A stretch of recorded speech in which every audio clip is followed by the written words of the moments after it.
E deu ruim aí para o senhor Donald Trump. Olha, o Trump achou que ele ia aplicar tarifas a produtos brasileiros, que ele ia aí estrangular a economia do Brasil, que iria causar uma pressão no governo Lula e que o Lula viria rastejando conversar com ele. E aconteceu o oposto. Quem rastejou para o Lula na frente de mais de 180 países foi o Trump, dizendo que marcou um encontro com o Lula para a semana que vem. O problema é que o Lula não está querendo se encontrar com o Trump, não.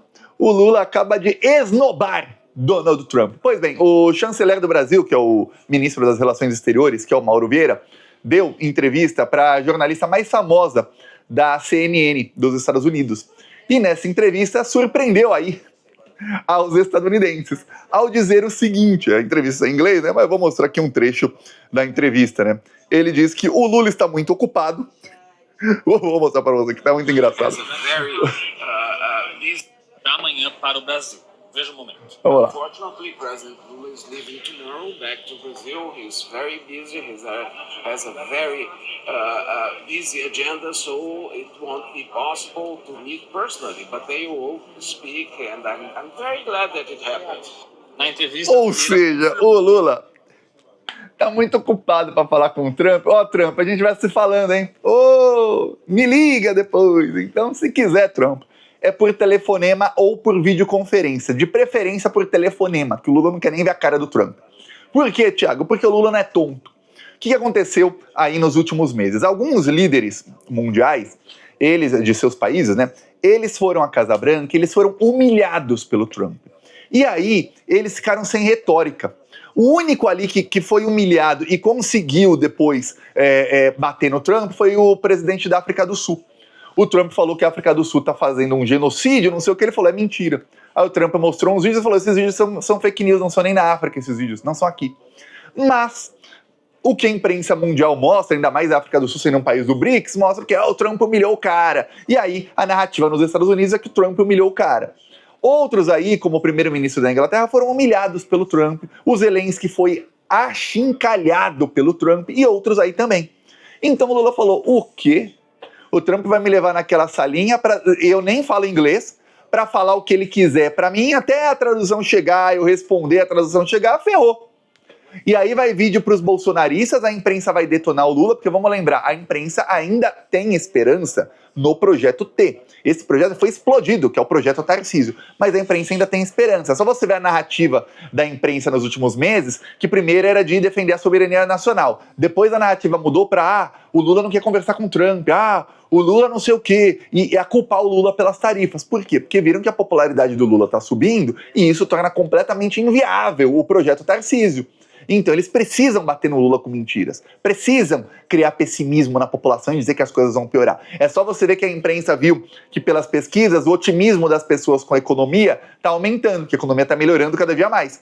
E aí a imprensa começou a usar o tarifaço do Trump, que olha, passou a chamar de tarifaço, não é tarifa, é tarifaço, olha só que ruim, falar que a economia iria de mal a pior, que muitos empregos seriam perdidos, ventilar aí que mais de 220 mil empregos seriam perdidos diretamente, fora os empregos indiretos, olha só o terrorismo econômico. E nada aconteceu. Se alguém perdeu o emprego, já recuperou, porque o Brasil está em pleno emprego.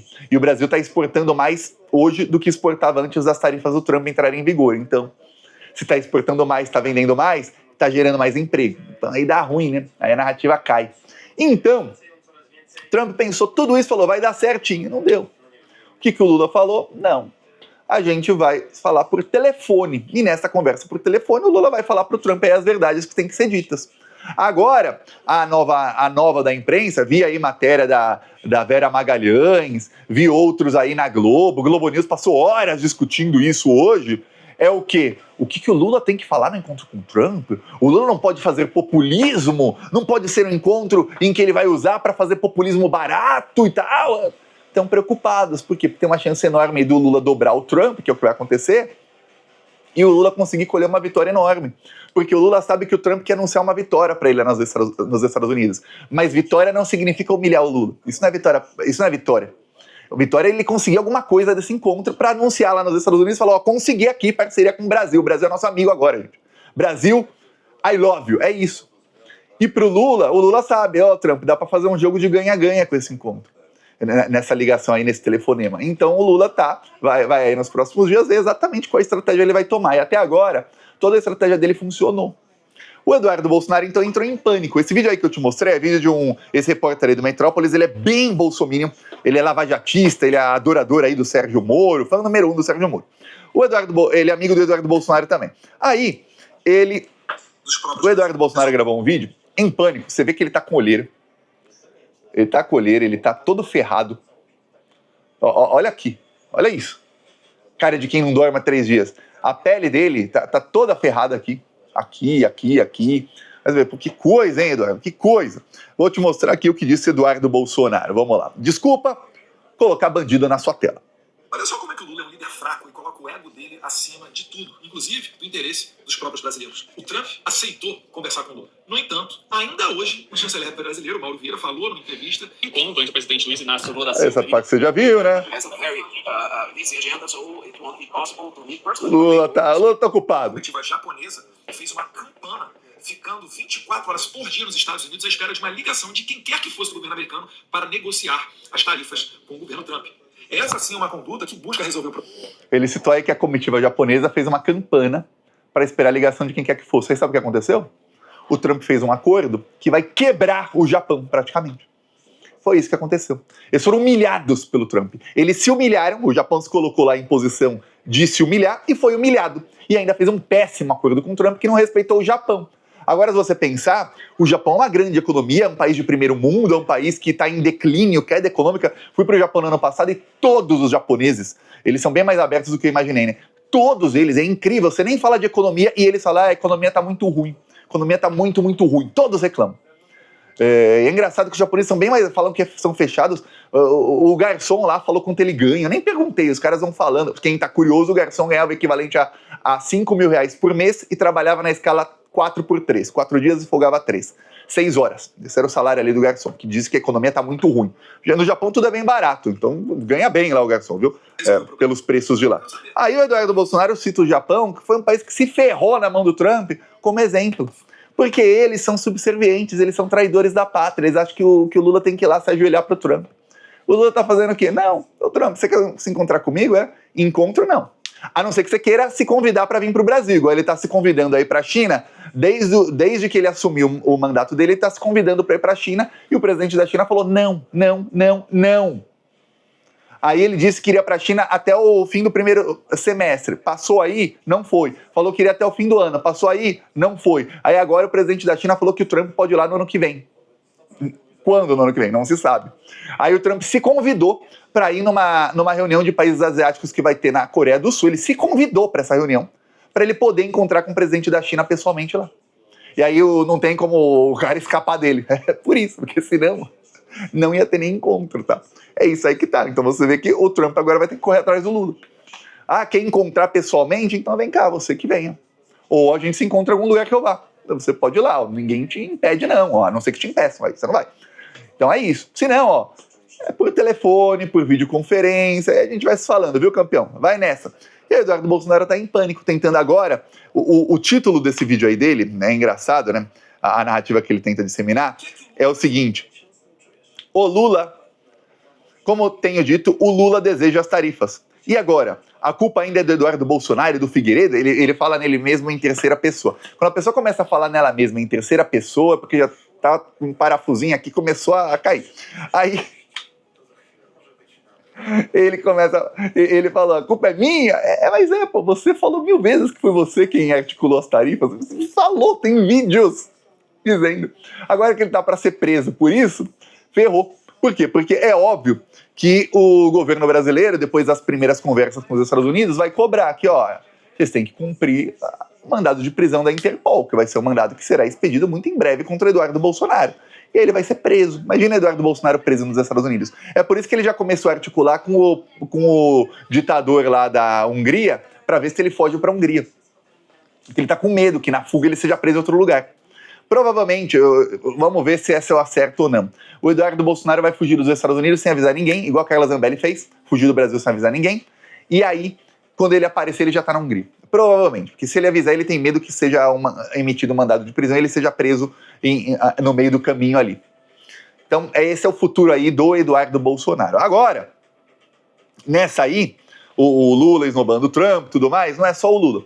O Trump, logo depois do discurso dele em que ele elogiou o Lula, ele fez um post que é uma das coisas mais burras que eu já vi um presidente dos Estados Unidos fazer. E olha que o Biden fazia uns discursos e tomava umas atitudes bem burras. Eu avisava aqui, as pessoas não gostam do Trump, e aí quando eu avisava que o Biden estava pavimentando o caminho para a eleição do Trump, não queriam acreditar em mim.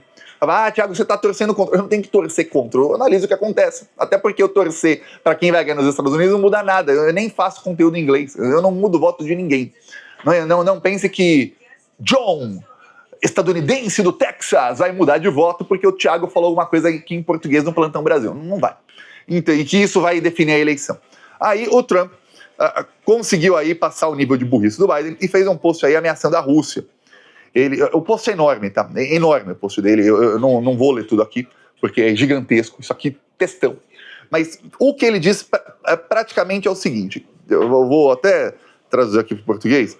Vamos lá. Ele fala, olha, depois de compreender completamente a situação militar e econômica da Ucrânia e da Rússia, e ver que os problemas econômicos que isso está causando à Rússia, acredito que a Ucrânia, com o apoio da União Europeia, está em posição de lutar e conquistar toda a Ucrânia de volta à sua forma original. Com tempo, paciência e apoio financeiro da Europa, em particular da OTAN, as fronteiras originais de cada país onde a guerra começou são uma opção. Por que não? A Rússia vem lutando sem rumo há 3 anos e meio, uma guerra que deveria ter levado menos de uma semana para ser vencida por uma verdadeira potência militar. A Rússia não quer matar ucranianos. A Rússia não quer matar ucranianos. Eu estava lendo a declaração aí faz algumas semanas de um alto militar da Rússia e ele falou, olha, a nossa maior dificuldade desde que começou é que a gente está tentando não matar os ucranianos. Inclusive, no campo de batalha, a gente está tentando capturar os soldados que são ucranianos. Agora, os mercenários que não são ucranianos, a gente está matando sem dó, porque eles optaram por estar ali. Os ucranianos estão sendo sequestrados pelo governo nazista do Zelensky. Eles são sequestrados. E os nazistas não estão lutando na guerra. Os nazistas, que é o batalhão de Azov, esses aí, eles não estão lutando na guerra. Eles são os generais, eles são os coronéis, eles não vão para a linha de frente.